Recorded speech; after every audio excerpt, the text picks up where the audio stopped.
Assalamualaikum warahmatullahi wabarakatuh. Salam sejahtera untuk kita semua.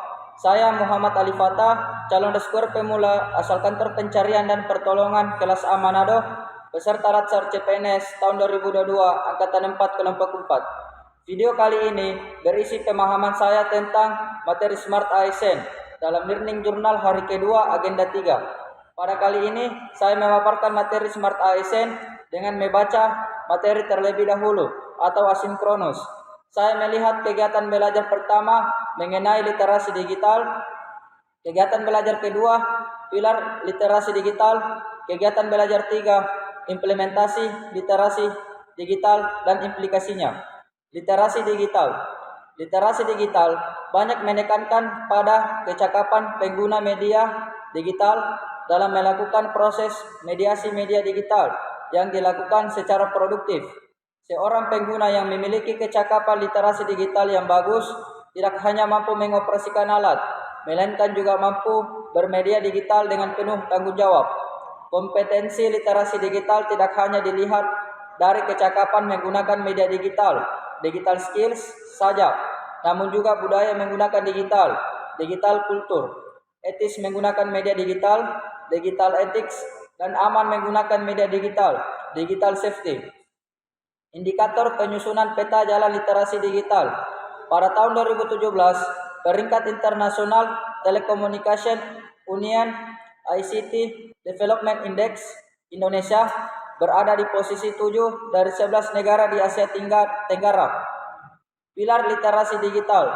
Berdasarkan data survei Indeks Literasi Digital Nasional 2020, 34 provinsi akses terhadap internet yang cepat, terjangkau, dan tersebar hingga ke pelosok. Dalam survei tersebut juga terungkap bahwa literasi digital masyarakat Indonesia masih berada pada level sedang. Data tersebut nyatanya selaras dengan laporan Indeks Pembangunan Teknologi Informasi dan Komunikasi ICT Development Index per tahun 2017. Indonesia menempati posisi 114 dunia atau kedua terendah di G20 setelah India dalam rilis tersebut. Data-data tersebut menunjukkan masih terdapat ruang pengembangan untuk meningkatkannya. Kompetensi keamanan digital merupakan kecakapan individual yang bersifat formal dan mau tidak mau bersentuhan dengan aspek hukum positif. Implementasi literasi digital dan implikasinya. Kategori mesin komputer yaitu komputer, notebook, netbook, tablet, telepon seluler. 4 dimensi persiapan akses terhadap internet. Syarat dan ketentuan penggunaan aplikasi, membuat atau membuka akun, dan metode akses. Berdasarkan Undang-Undang ITE Nomor 11 Tahun 2008, transaksi elektronik adalah dengan menggunakan komputer, jaringan komputer, dan media elektronik lainnya. Alat transaksi daring adalah metode pembayaran saat kita melakukan pembelajaran daring.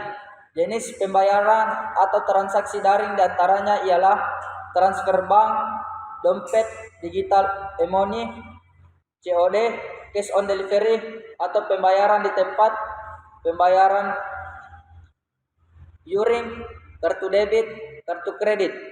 Ragam penipuan digital yaitu scam, spam, phishing, hacking. Tips melindungi diri dari penipuan. 1. Jangan pernah membagikan ataupun mengunggah alamat email ke publik.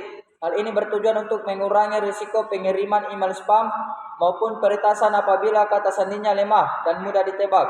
2. Berpikir sebelum mengklik tautan link maupun mengunduh dokumen dari sumber yang tidak jelas. 3. Jangan membalas pesan spam karena pengirim pesan dapat mengetahui bahwa alamat surel tersebut aktif dan meningkatkan risiko surel tersebut menjadi target penipuan lainnya. 4. Gunakan aplikasi penyaring spam dan antivirus untuk menurunkan risiko. 5. Hindari penggunaan email pribadi maupun perusahaan untuk mendaftarkan aplikasi yang tidak terlalu penting. Definisi kompetensi literasi digital JPLID yaitu mengakses, menyeleksi, memahami, menganalisis, memverifikasi, mengevaluasi, mendistribusikan, memproduksi, berpartisipasi, dan berkolaborasi. Mengacu pada 10 kompetensi literasi JPLID dengan konseptualisasi nilai-nilai Pancasila dan Bhinneka Tunggal Ika, ada 5 kompetensi dasar, yaitu cakap paham, cakap produksi, cakap distribusi, cakap partisipasi, cakap kolaborasi. Hak digital warga negara. Hak digital adalah hak asasi manusia yang menjamin tiap warga negara untuk mengakses, menggunakan, membuat, dan menyebarluaskan media digital. Hak digital meliputi hak untuk mengakses, hak untuk berekspresi, dan hak untuk merasa nyaman. Hak harus diiringi dengan tanggung jawab. Tanggung jawab digital meliputi menjaga hak-hak atau reputasi orang lain, menjaga keamanan nasional, ketertiban masyarakat, kesehatan atau moral publik. Hak dan kewajiban digital dapat memengaruhi kesejahteraan digital setiap pengguna.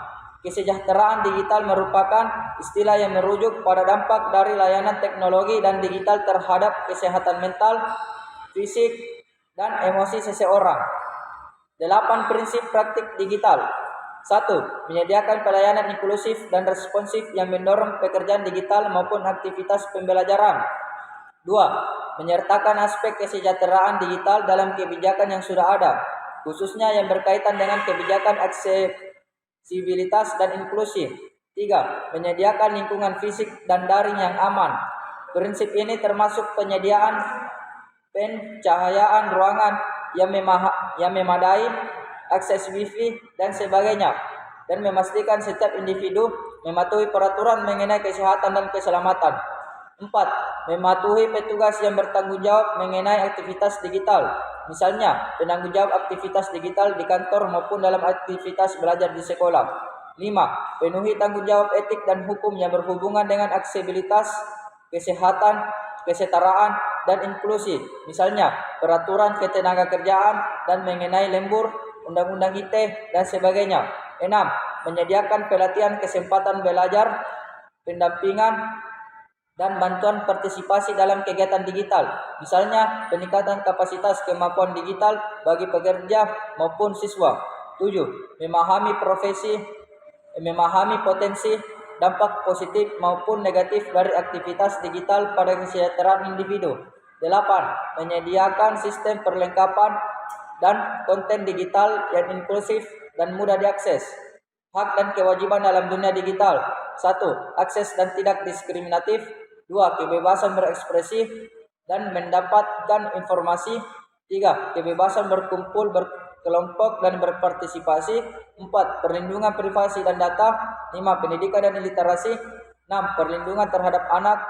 7. Hak mendapatkan pertolongan terhadap pelanggaran hak asasi. Demikian pemaparan materi Smart ASN dari saya pada Learning Journal kedua. Wassalamualaikum warahmatullahi wabarakatuh.